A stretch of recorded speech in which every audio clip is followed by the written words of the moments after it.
What up, guys? Welcome to the Son of Wanda, and the Loki Season 2 finale has dropped, so let's conversationalize. Alright, guys. Up to this point, in all of my reviews, at the beginning of all of my reviews, I have said we had a solid episode. I felt like this was a solid episode. This was a good episode. I've started all my reviews up to this point with that, and I'm glad to be able to say that. And I really wanted to do the same thing for the finale.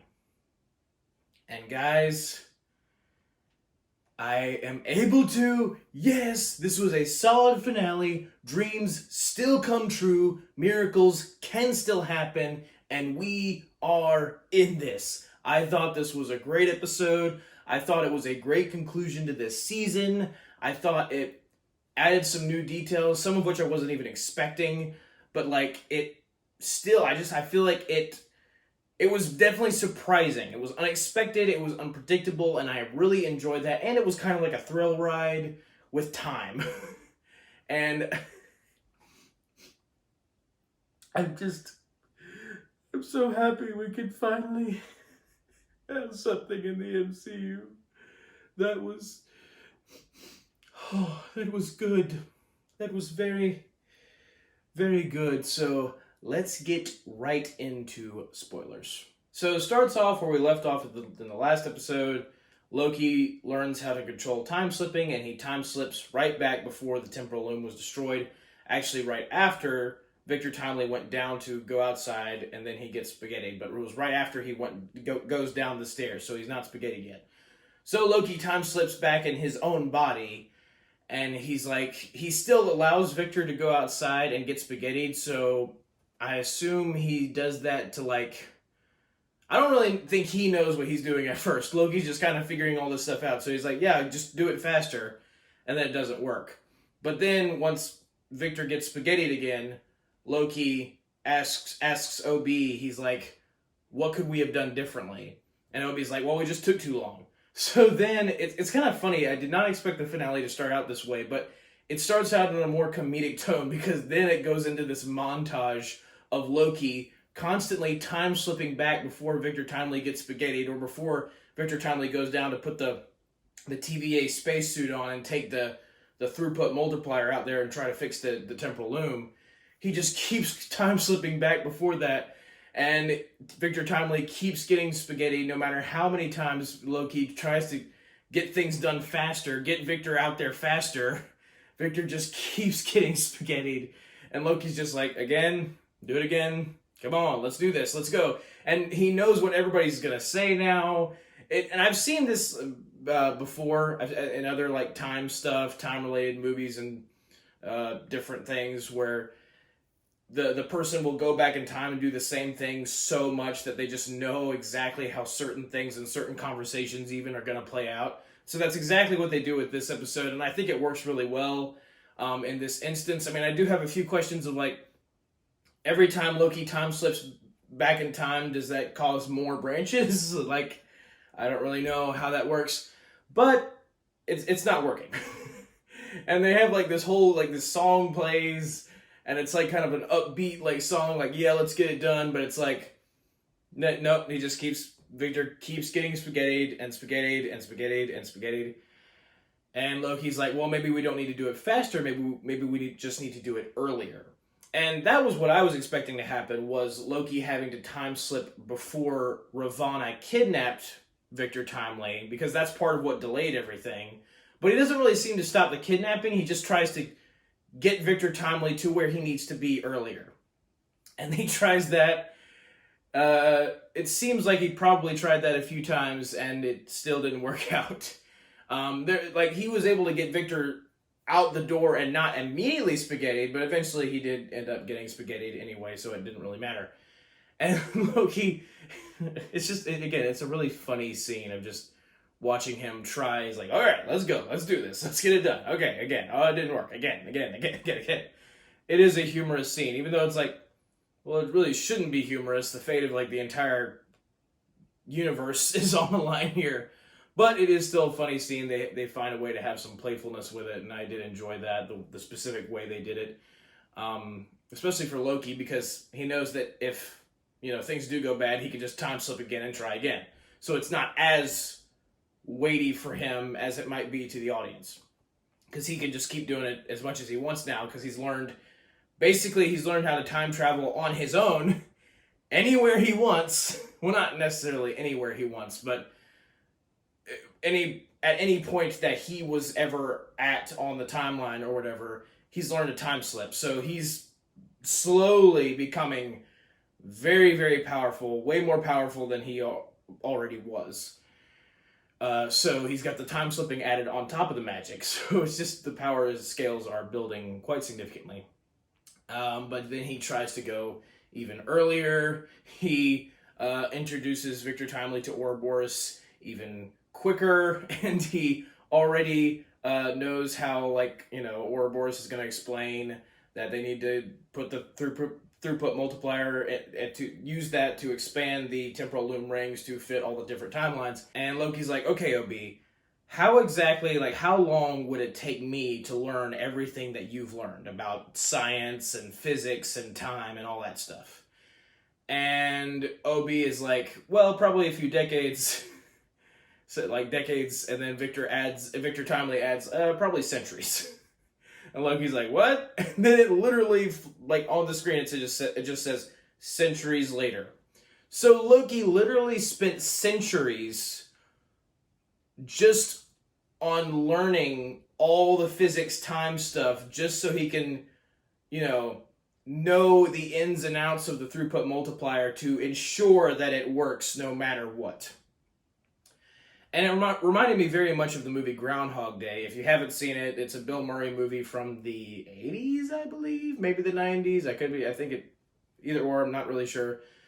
But it is an awesome movie. I have seen it, and it's very similar to the stuff that takes place in that movie, where, I guess spoilers for Groundhog Day if you haven't seen it, but the main character keeps getting sent back in time, and he uses the fact that he keeps getting sent back in time to learn different skill sets and all that. And so that's exactly what Loki has done here. He's basically just used his time slipping to basically, that equates to centuries of how many times he's done it. Or at least that's what seems to be the case, in order to learn all the knowledge and basically become a science wizard. So now Loki's got the time slipping, he's got the magic, and he's got insane amounts of knowledge. He's got OB level knowledge. Yikes. So Loki tries again. He gets Victor Timely to the temporal loom. He knows all about how this stuff works now, so he has Victor get the throughput multiplier out there, and he's encouraging Victor. He's walking him through the process. Victor feels a little rushed, but Loki's like, it's okay, you're fine, we just need to do this. So Victor goes out, and he doesn't get spaghettied, and throughout the way, Loki's just like, it's alright, be brave, you're being very brave. One foot in front of the other, let's go. Put one foot in front of the other, and soon you'll be walking across the floor. It's just his attitude during the whole situation is very funny. But Victor gets to the device and plugs in the throughput multiplier, shoots it at the temporal loom, and expands the rings.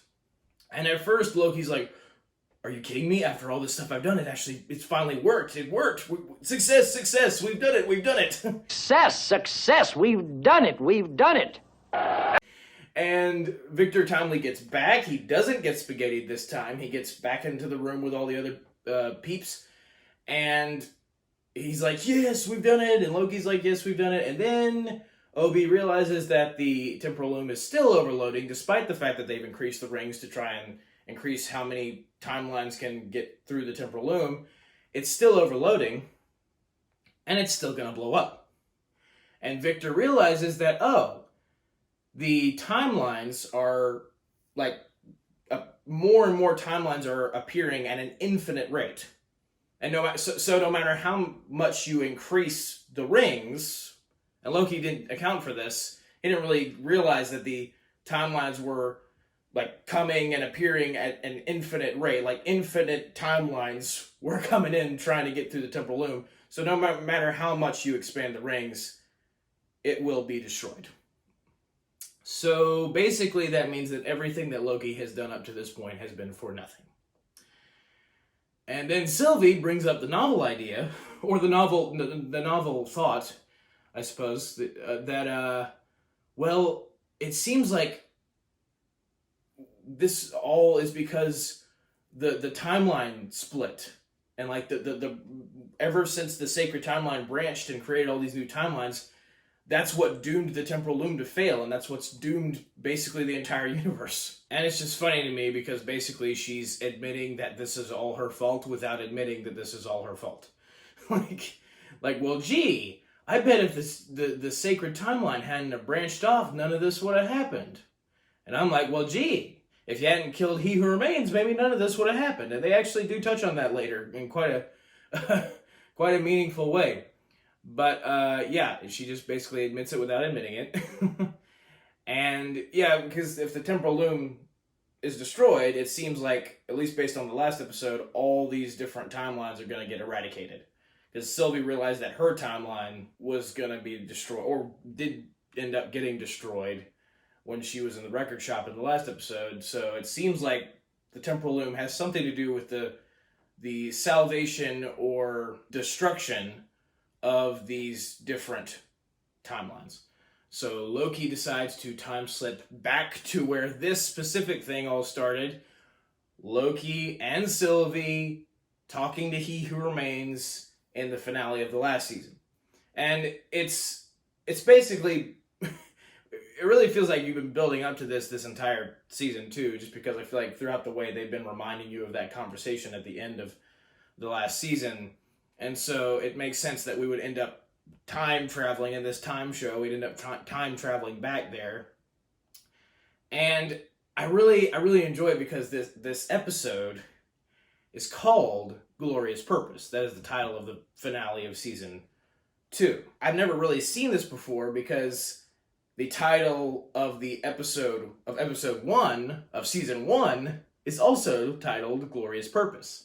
I don't think I've ever seen it to where a show has the same title, unless it's like a part 1, part 2, where the show has the same title for 2 different episodes. 2 different episodes that aren't like directly like part 1 and part 2 or whatever. So that is insanely interesting, and obviously by the end of all of this, I think the audience understands why they're titled the same. But we'll get to that later. Loki time slips back to when Sylvie is about to kill He Who Remains, and Loki tries to stop her again, and Sylvie's like, well, the only way you'll stop me is if you kill me. And so Loki keeps trying, and keeps trying, and keeps trying, and same thing as before. It's funny, like, Loki cannot keep a He Who Remains variant alive for long, apparently. He's just really bad at it. But Loki keeps trying to stop Sylvie. Sylvie keeps at least temporarily beating him enough to where she can kill He Who Remains. And almost every time, not every time, but almost every time, He Who Remains does say, see you soon, see you soon, see you soon, just like in the finale of the last season. And so it really does emphasize that ominous feel of like, wow, no matter what we do, He Who Remains is still going to win in some way. So Loki keeps trying, and keeps trying, and keeps trying, and keeps trying, until at one moment, Loki is finally like, dude, like, He Who Remains, why aren't you helping out? Why aren't you trying to not be killed every time she goes and kills you?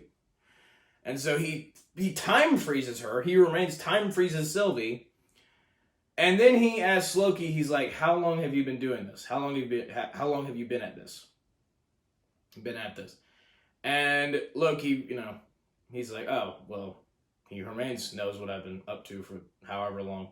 And I liked that the writers thought of that. Like, of course, He Who Remains, duh, he would know that he knows time shenanigans, so he would know if Loki's been doing this for a while. Even if to him, in this specific moment, it's only just now happening, He Who Remains is perceptive enough and knows enough about how different events play out that he knows Loki's been time slipping again and again and again and again and again to try and stop Sylvie from killing him.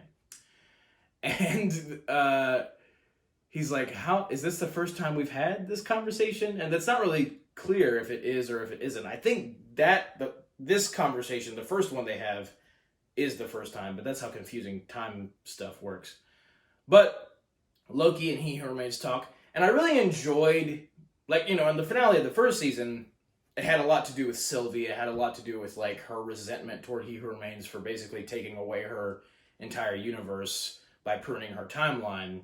She just had this personal vendetta against him, and that's what a lot of it revolved around in the finale of the last season. But I liked having this, like, Sylvie's frozen, so I liked having this, like, one-on-one conversation between Loki and He Who Remains. I enjoyed getting to see Jonathan Majors playing He Who Remains again in, like, an actual, like, extended scene. And he's just as, quirky and, I suppose arrogant. Yeah, arrogant in a way, just as he was before. Confident that, no matter how the situation plays out, he's still going to win. And he even reveals to Loki that he knows about the time slipping. But not only does he know about the time slipping, he knows about the fact that Victor Timely was brought in to try and fix the temporal loom because there was something wrong with the temporal loom. But big surprise, which this makes so much sense when you really think about He Who Remains and the character his character that has been established up to this point. There was never anything wrong with the temporal loom. The temporal loom was doing exactly what it was designed to do. Remember in the last episode how I said that at the beginning when Loki was, like, in the TVA and it was like there was nobody there and on the screen it said, like, failsafe initiated or something like that? I had no idea what that meant. Well, now I do. The temporal loom in and of itself is a failsafe. It was designed as a failsafe, meaning that if the branches, all the branches, the timelines branching off from the sacred timeline, if they did get out of control, and if they did overload the temporal loom would just eradicate the branches that didn't need to be there and just keep the sacred timeline how it was. So, the long and short of it is, He Who Remains, in the finale of the last season, lied. He lied. He flat out lied. Not only did he lie in the sense that he said that, well, if you kill me, that's what's gonna, make the timeline go nuts. He also lied when he said that he didn't know what was gonna happen after his death. Clearly he did, because he knew about the temporal loom, and he knew about Victor Timely. And when you think about it, there really is no after for him, because he's outside of time. He literally is at the end of time. So, like, he should know everything no matter what happens. And he even tells Loki, he's like, did you really think that I would just sit back and let myself get killed? And just leave all the timelines in disarray? No. If I die, the temporal loom would just prune all the branches for me, do basically what the TVA has been doing up until, the point of the last season, and everything would be fine, and you still only have a sacred timeline. So that's apparently what was going on in the last episode with all the timelines, like, just spaghettifying, was that they were all branched timelines. And I was wondering, why are all these branched timelines in the last episode? Like, all these different, like, all the places where, the real life of Mobius and Hunter B-15 and OB and Casey and all them, those are all branched timelines. And sure enough, they were being destroyed because they were branched timelines. And because this temporal loom, apparently, once it overloads and supposedly explodes, it just is basically pruning all the timelines that need to be pruned and keeping the sacred timeline what it is. And He Who Remains designed it that way. And Loki, for the second time in the episode, realizes everything that I've been doing up to this point has been worthless. Because even if I, quote unquote, tried and saved the temporal loom, it still would just end up exploding and eradicate all the timelines. If I destroy the temporal loom completely, like break it, and he brings this up to the He Who Remains, it's like, I'll break your temporal loom, and He Who Remains is like, well, then you'll be just... That apparently will definitely start a multiversal war with all the Kang variants that will destroy basically everything, including the sacred timeline. So there was a lot that He Who Remains left out in the finale of the last season, basically, is what all this means. And Loki is at a loss. And again, it's just Jonathan Majors acts it really well. This character who he seems unbeatable. Like, even in death. It's funny, there was in Spider-Man Far From Home, I guess spoilers if you haven't seen that movie, but it's likely if you're watching this video you have, because it's in the MCU. But Spider-Man Far From Home, the glasses that Tony Stark gave Peter Parker were called Edith, and Edith was an acronym for Even Dead, I'm the Hero. And I suppose that the temporal loom could be called an acronym that's for EDIV, which is Even Dead, I'm the Villain. Because that's what it would mean for He Who Remains. That even though Sylvie killed him, and, you know, to Loki, now she's killed him like 100 times, no matter what, He Who Remains still has the trump card. You destroy the temporal loom, multiversal war, everybody dies. You leave the temporal loom the way it is, it prunes all the other timelines, still killing billions of people in these individual timelines, and leaves the sacred timeline. And, you know, it's great that we have a sacred timeline, but that still means that all of these other branches that could be happening and were happening are gone. So, you know, it's bad no matter how you slice it. And He Remains just tells Loki, he's like, in every case scenario, you lose. And they even, you know, alluded to this earlier in the season with Brad Wolf telling Loki, it's like, you're just a loser, you're always going to lose. And at first, Loki's like, yeah, I know, he seems to accept it. But then, you know, Loki's not a quitter. He's certainly persistent and resilient. That is for darn sure. I mean, if that has not been established in the MCU, even by Dark World, even by Thor the Dark World, even by Avengers, then I don't know how it would be established.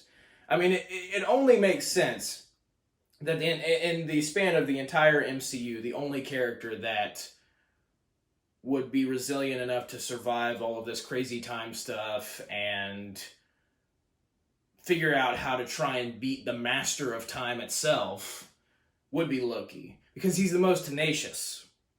Or he's one of the most tenacious, certainly. And he's one of the most resilient. And he survived things that he should not have survived and, you know, faked his own death billions of times. And so it should be him. It makes sense that it's him. So he's like, no, I'm gonna keep going. I'm gonna see if I can find another way to stop you. He's talking to He Who Remains. And He Who Remains is like, well, okay. And he admits to Loki, he's like, the only way that you stop all of this, that you win, is by killing Sylvie. Basically, that's the thing. It's like, you either leave the temporal loom the way it is, by killing Sylvie, or you break the temporal loom and then destroy the universe because of the multiversal war. And Loki, like, walks over to Sylvie, and then we do a hard cut. It's kind of a weird transition, but then we do a hard cut to the very first episode of the series where Mobius is talking to Loki in the time theater. And this is where Mobius basically reveals to Loki all how messed up Loki's life has truly been and his decisions have been up to that point, and will be later down the line. How Loki ended up inadvertently causing the death of his mom, and, you know, basically starting Loki's redemption arc from the first episode of this series. And it's interesting to me that they did this, they go back to that scene in the time theater because Loki had time slipped into the time theater in the last episode. So I guess that ended up being a foreshadowing of some kind. And so Loki time slips to this point where he's talking to Mobius in the time theater. And, you know, he time slips in his own body, so now he's like, oh, well, Mobius, I need your help. I know that you're about to show me all this stuff about my life and all that and how my life's been a mess. I just need your advice on, like, how do you choose the people who live and how do you choose the people who die? Like, what do you do in hard situations, basically? And then we get a very great scene that reveals a lot about Mobius, but also a lot about another character and actually explains a problem that I had with this other character to this point.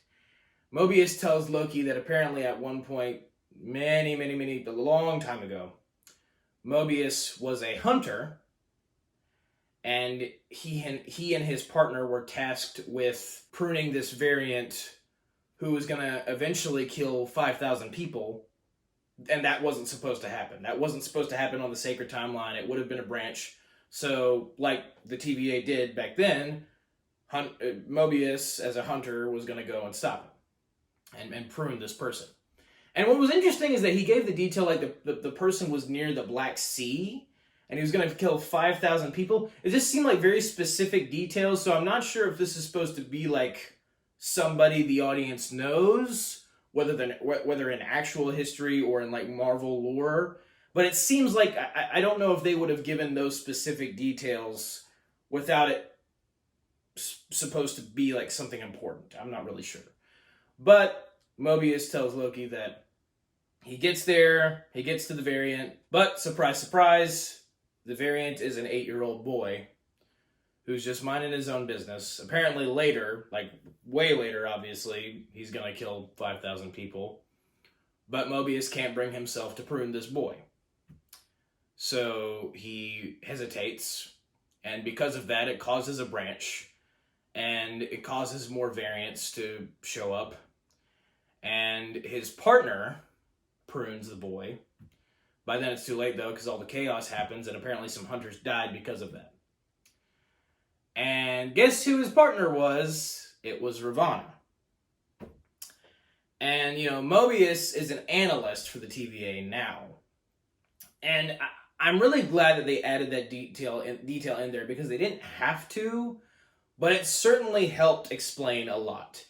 It helped explain, because I had said in one of my previous reviews that I had said that I didn't really like Ravonna's attitude. Like, she just seemed so whiny and complainy about, like, oh, Mobius, you should have been there for me, but you weren't there for me. You chose Loki's instead of me, and I'm all mad about it. I still think that she was very whiny and complainy, but now she has a bit more of a reason for it, because you can tell that because of that whole event, that seems to be why Ravonna was so butthurt about Mobius betraying her. It's because she felt like Mobius owed her something, because she was willing to do what Mobius was not willing to do, which was prune a child. Which, you know, obviously now, or present Mobius knows, yeah, we can't be pruning timelines. That's killing billions of people. That's killing people. Children, everybody.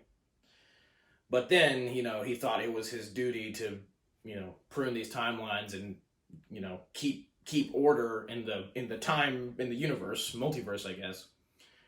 And he wasn't able to prune this kid, and she had to do it. So she feels, you know, like he's indebted to her, you know, because she had to make the hard choices. And yeah, that does clear up a lot of my, you know, that clears up some of my criticism, and it gives the audience more of a perspective of where Ravonna is coming from, because I mean, she's still full of mess for concerning her ideology and all that, but at least it adds an extra layer to that, and I think it needed to be there. So I guess I retract what I said earlier. It did need to be there. They did probably have to do that in order to make Ravonna a more understandable character, and I'm glad that they added that detail in there. But it also shows a lot about, you know, Mobius and his trauma up to this point, like having to deal with that.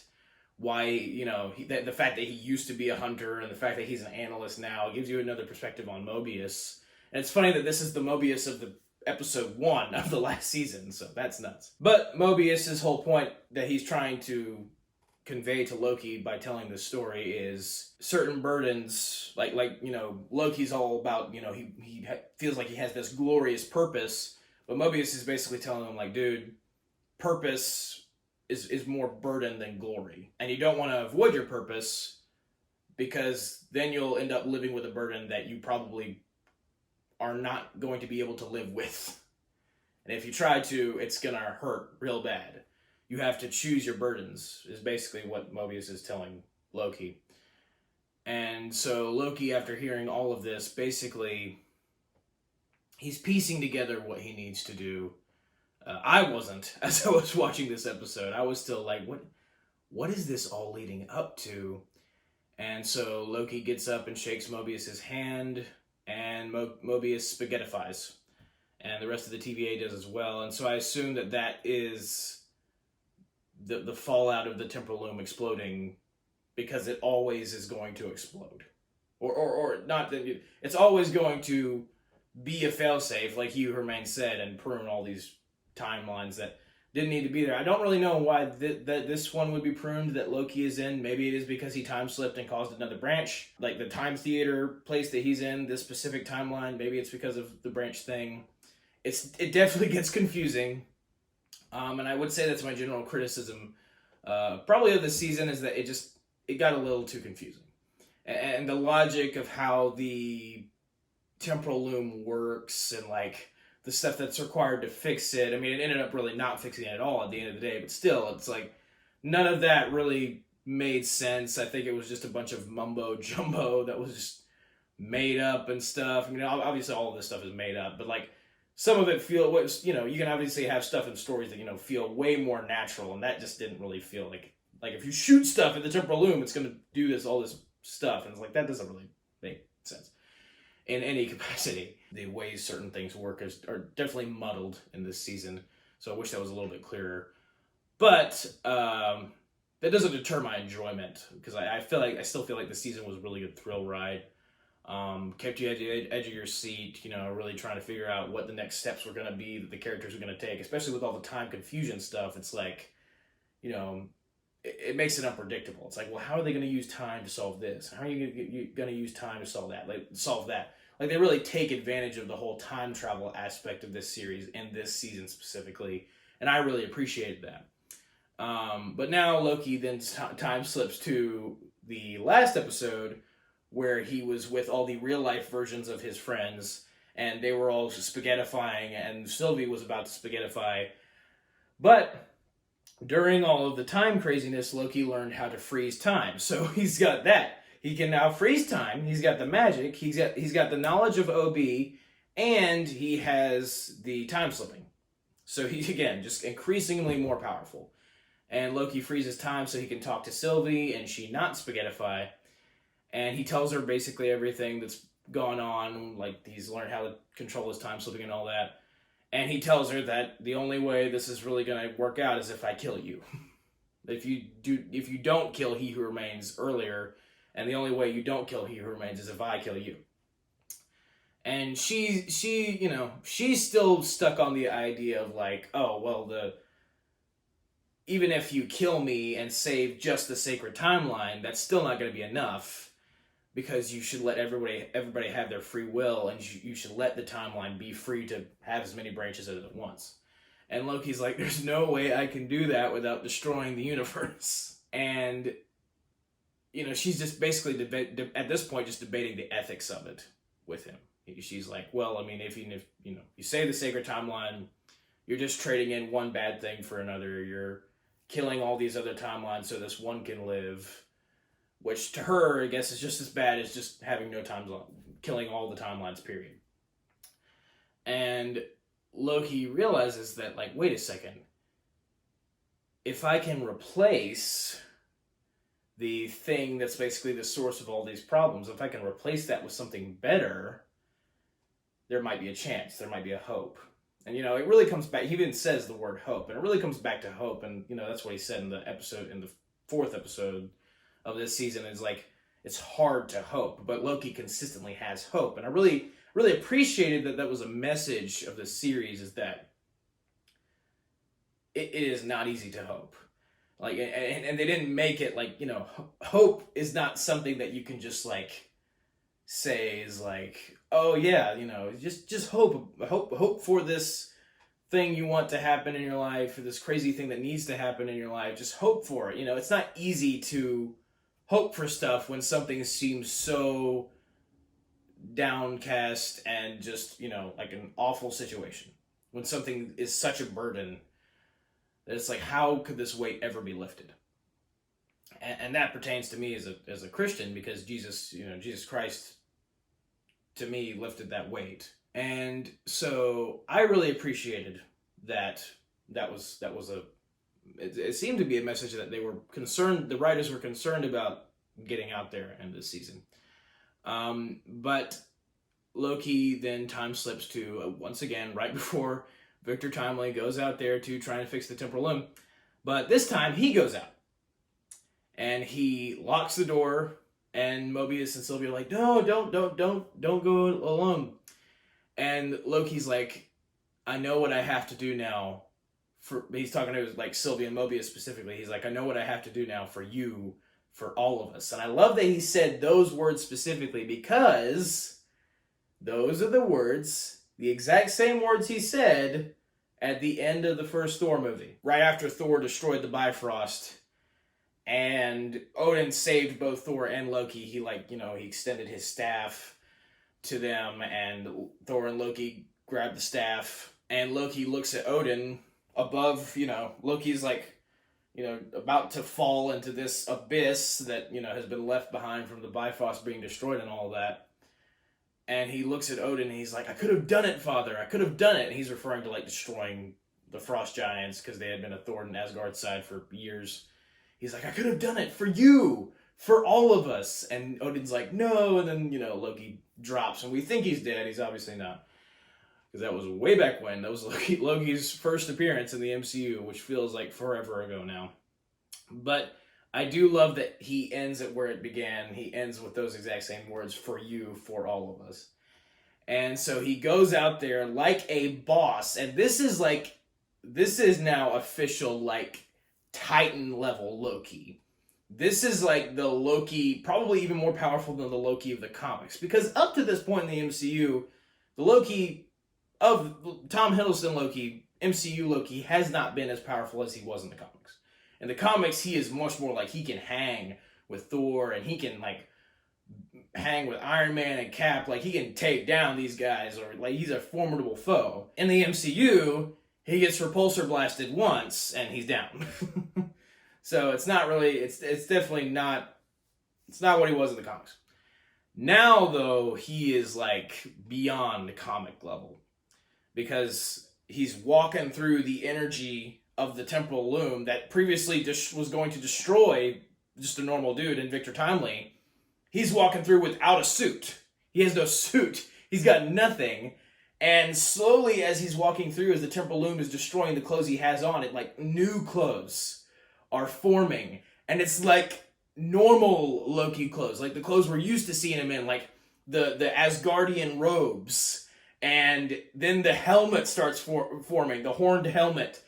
And I love that we're seeing Loki become Loki again. This is the most Loki, the Loki that we know and love, from the old days. This is the most Loki he's been, or he's looked at least, since, I would say, Ragnarok, probably. Thor Ragnarok, maybe even before that.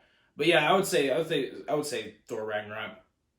And he's walking through, he's handling all the energy like a boss, and he flat out uses his power to destroy the temporal loom. But for real this time, not fake explodes, I guess, or whatever it was doing before as a failsafe. This time it actually, Loki breaks it. And then he's grabbing all the time strands that are left and almost healing them in a way, because they're dying because the temporal loom is destroyed. I guess. I don't know. I don't really, again, it's weird how it works, and it's kind of confusing. Not kind of, it is confusing. But Loki's grabbing all these time branches and he's healing them and he's gathering them all to himself. And then he rips a hole, or I guess it's him, I assume it's him, somehow amidst the situation, a hole is ripped through time and space itself, and he seems to go to the end of time, which is the palace that He Who Remains was at, before, in the finale of the last season. Palace that, Sylvie kills He Who Remains in. But this time there really isn't a palace, and it's just the throne on top of the rock. This very specific looking rock that, has been the location of the palace in the previous episodes at the end of time. And Loki goes through this rift in the space-time continuum, and with all of the branches, Sylvie and all of the, Mobius and 100B15 and Casey and Obi and Victor Timely, they're all seeing this, freaking out, and Sylvie's realizing that, oh my gosh, he's giving us a chance, he's saving us. And Loki gathers all the branches, he, like, again, like, it's this coolest moment. Like a boss, he's gathering them all, and the throne starts to turn gold, and he sits on his throne, and he combines, like, these branches, he weaves them together into a tree. And I assume that it's supposed to be some semblance of the tree of Yggdrasil. I don't know if I'm pronouncing that right at all, but it was mentioned in Captain America: The First Avenger. But I'm pretty sure that's what this is meant to be, or it seems like it anyway. That this is supposed to be the tree of the world, the tree of Yggdrasil. Red Skull mentions it in Captain America: The First Avenger. Yggdrasil, tree of the world. And it is said of this tree in, like, Asgard mythical stuff and all that, that it combines the 9 realms.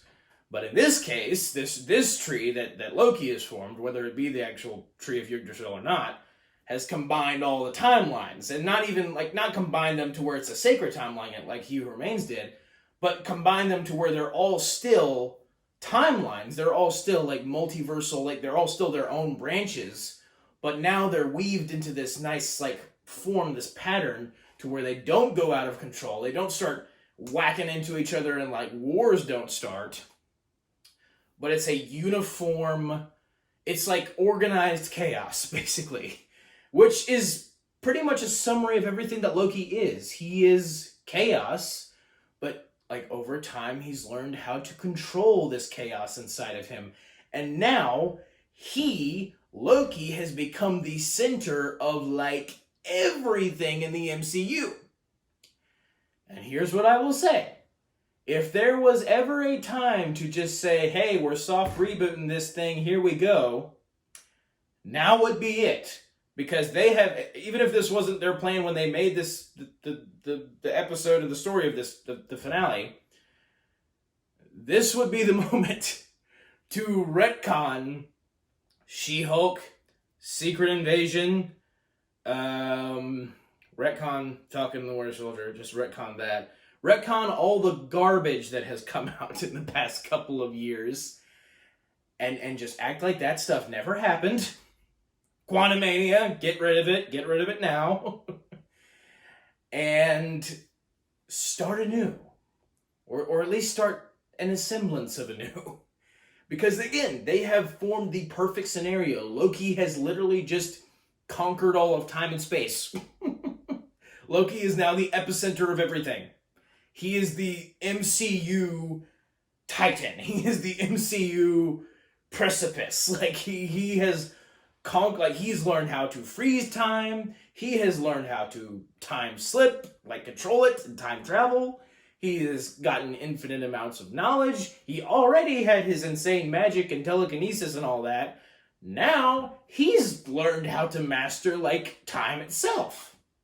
He's now the master of time. He's now basically the new He Who Remains, but he is a better, like he said this also previously, I think it was in episode 4, we have to be better than He Who Remains. Now he's achieved that. He is better than He Who Remains. He's realized that he can keep all of the time branches, but do it in a way that is not complete chaos and destruction. Do it in a way that nobody's gonna die. That's great. Nobody dying. That's awesome. And so, yeah, now he's finally realized the secret that he's been looking for this entire time. And it's time. But this was his glorious purpose. I don't know if this was always intended to be his glorious purpose from the point of view of the Marvel Studios, but now this is his official glorious purpose. And, seeing the entire story play out, it makes a ton of sense. Especially considering the redemption arc he went through the actual MCU, the extra, like the second redemption arc he's gone throughout this series. And I didn't want him to just stay a TVA agent. Like, it was fun, him, being like this secret time super spy with Mobius and all that, but And I never really felt like that was like Loki, because it's not. He's not like Loki. The character of Loki is not a time, like Men in Black, like, secret super spy. Loki is the god of mischief. He's like he's a villain first of all, but that's kind of out the window now. But he is insanely powerful, like Titan level. And now he's officially achieved that. Now he's something beyond the TVA, beyond what he was in the first Avengers, beyond what, all these different phases that he's gone through. He's officially achieved the precipice of all of that, and he's done it now with a sense of compassion. He does it now with a sense of, like, he did this sacrificially. Like, he did this to save his friends, to give them a chance, knowing that he would be bound to, being the center of all of this, so all of this could stay together, like literally being in the forefront of this. He would be bound to this forever, but he did this as sacrifice. And that's another message that I really appreciated, was sacrifice.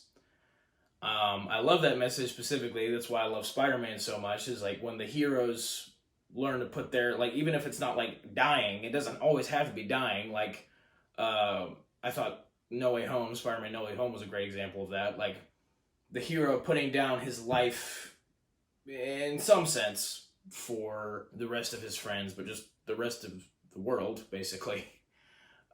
Those stories always, those always appeal to me, because it seems like, if the writers are writing this as like the heroes being sacrificial, then I like to think that, they have that same mindset as well. And we all should be, sacrificial. Again, Jesus sacrificed himself for us, so why should we not do the same for others? And I know that sounds really cheesy, but it's true. And so, yeah, that's it. And then we have our epilogue where, so it's not it, where we see the TVA after Loki has established this tree, and the TVA has totally ran with it now. They're just basically doing, they seem to now to be like what they always should have been, like time peacekeepers and not time destroyers, like what they used to be, basically. And the Obi tries to get Miss Minutes back online, but like reprogram her so she's good. He's still not sure yet if she's not gonna try and kill everybody, but we'll see. Like Hunter B-15 asks that, and he's like, we'll see. And Hunter B-15 goes to Mobius, and Mobius is like, I gathered all the intel on the He Who Remains variants that I could. There was one, apparently one of them caused a ruckus in Earth 616, but that specific Earth seemed to handle it, so there you go. And he said it happened in an adjacent realm, so clearly he was referencing, and this is the only other Kang occurrence we've had in the MCU, clearly he was referencing Quantumania. Quantum realm, and adjacent Earth 616 adjacent realm, quantum realm. Same use of the word realm there. And, Kang in the quantum realm, and then the ant people stopped him. But again, I would have much rather them not even reference Quantumania and act like it does not exist in the sacred timeline, or whatever timeline they've got going on now with the tree. But Mobius gets his file. He requested his file of what his life looked like on the timeline, and he tells Hunter B-15, he's like, I gotta find out what we've been protecting all this time. And Hunter's like, if you ever, want to have your seat on the war room table, you got it. Because she's like, basically now they've established a new leadership for the most part. Hunter B-15 is part of the council now, and the judge lady from the first episode, she's still there too. But, yeah. So, and Casey, I think, is on it as well, probably. And OB brings in some, new editions of the TVA guidebook, so I don't really know what that entails. If, I guess that's supposed to be meant for the new way the TVA is working now, with Loki having formed the tree. And then we don't really see what happened to Victor Timely, adult Victor Timely, when he was with everybody when he was watching Loki do all the crazy stuff at the end, and gathering all the branches to himself. But we don't really see what happened to that specific Victor Timely after that. But we do see Kid Victor Timely at the same place that he was when Ravonna dropped the book in the window that started all this mess, the TVA guidebook. We see that same scene, but he hears something at the window, but he does, nothing drops in and he doesn't see anything.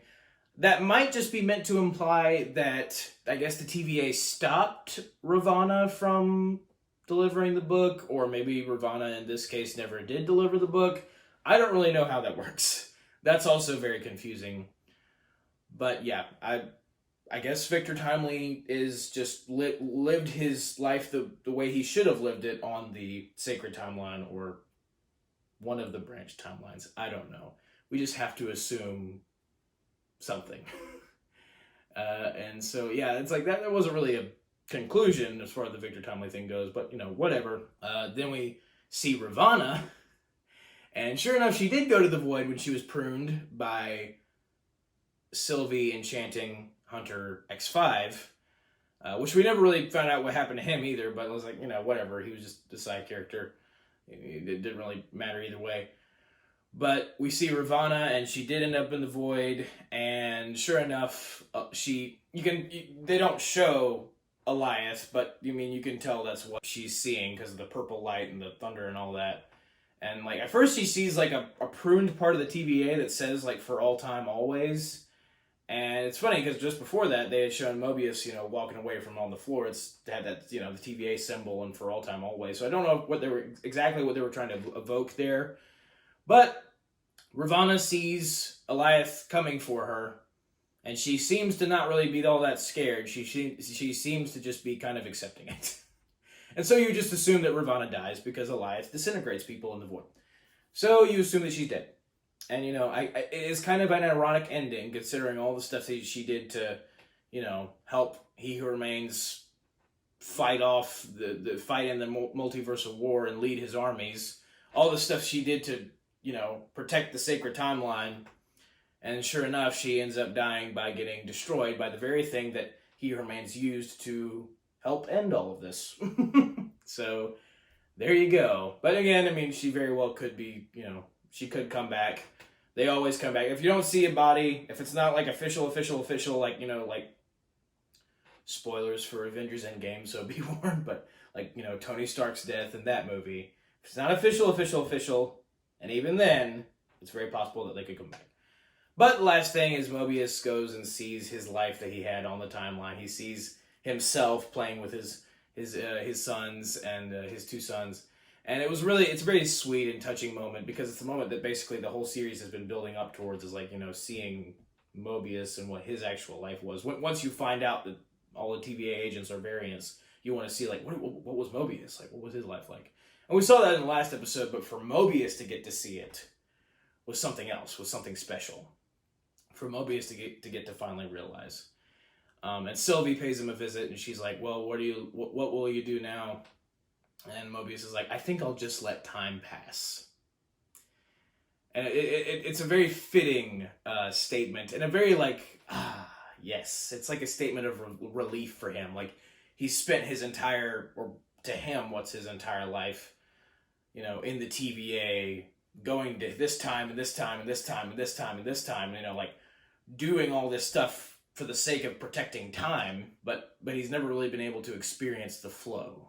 He's never really been able to experience what it's like to stay in one time and one place for a while. The physical time as normal humans feel it. So for him to say, like, I'm just going to let time pass, that's just a very profound and well-earned, good ending statement for Mobius. But Sylvie just kind of goes on her own way, like Mobius before asked her, like, what are you going to do? And she's like, yeah, I don't really know. And so I don't know. I don't know if she's going to go back to McDonald's or what. And then the last shot is like Loki seeing, like, he's the center of everything, and he's seeing through the branches. Like, I think he was probably, watching Mobius watch his life, as it was on the timeline. And so it's like Loki has like this smile on his face, but like, also like this like little tinge of sadness because, he is stuck there, but, he knew what he was doing when he did this, and he, sacrificed himself, and that's the end. And there is no post-credit scene, which I was severely frustrated at, and I am mad at Marvel for doing that to me. But I will say this. Having reviewed the season as a whole and considering the state of Marvel in general, the state of the MCU, I will say that this season pleased me. This season at least gave me some semblance of hope that somewhere amidst the chaos and inferno that has gone on in the MCU for the past couple of years, there are good writers in here somewhere. We just need to find them. I think that people who have written for Loki need to be writing for more stuff. Because they seem to be one of the only writers, or some of the only writers left in the MCU who are still good at it. Because, wow. But we don't really know, do we? Because they keep asking for rewrites, so maybe some of these other writers are good. We just don't know it because the higher-ups or whatever, keep asking for rewrites. This season was good. Let's just focus on that. This season was good, and it gave me some hope for the future. And again, I would love it if they just took advantage of the opportunity they have here and just redo stuff. Just take some stuff out, put some stuff in. X-Men, let's go. Fantastic Four, good version. Let's just go ahead, let's focus on that. Ironheart, Agatha Coven of Chaos, or whatever the mess the title is now. Just get all those out of here. But yeah, that is my review of Loki Season 2 finale. I enjoyed it. It has been a very long time since I've been this excited about an MCU project and being able to say, hey, I really enjoyed it. I thought it was really good. Been a very long time. I think No Way Home was the last thing that I said that about an MCU project, and that was the end of 2021, which was almost 2 years ago now. So, great to be able to say that, but until the next time, hopefully I'm able to say it. Thank you guys for watching. Don't forget to subscribe and hit the bell for notifications, and hit that like button if you liked it. You don't have to, but if you liked it, hit the like button. But thank you guys for watching. Have a very blessed day. May the Lord be with you. May the Force be with you. Goodbye. Whoo! They stuck the landing. And that's a wrap.